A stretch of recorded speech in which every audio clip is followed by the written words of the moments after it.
But you're always wearing like clean night. I mean, I love these Jordans you're wearing, by the way. Thank you, Bob. But these are these the I like ones those more. I was asking Mauro, when do I get my pair? Check these out. Mauro actually, and I just got these last week when we were in Ibiza. He told me. Yeah. They had two pair that were in our sizes. We're like, yep. Yeah, man, we got to get the matching pair. It's very cute. Yeah. And I expect one in my mail soon.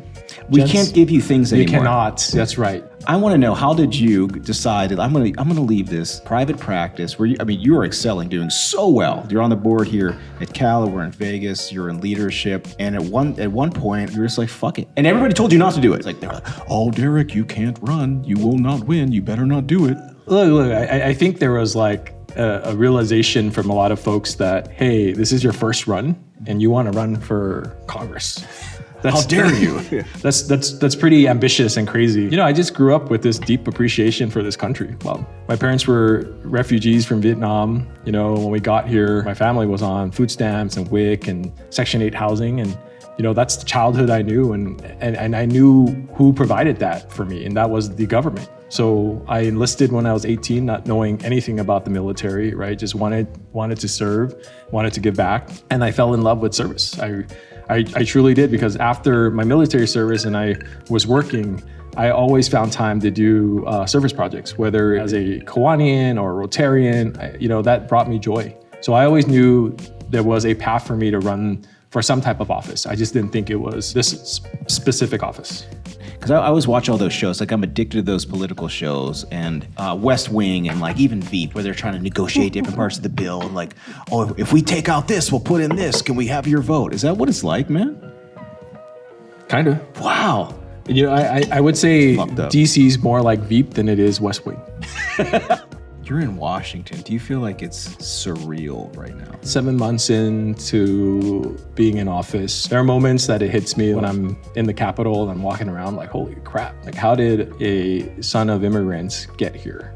Like, how did I get here within the last year and a half of just campaigning and telling my story, and then the people voting for me and electing me? And by the way, I won by 653 votes. 600. I remember watching. 653 I used votes. to refresh that browser several times a day, and I'm sure like it was touch and go, man. They had called it for Michelle Steele at one point, even.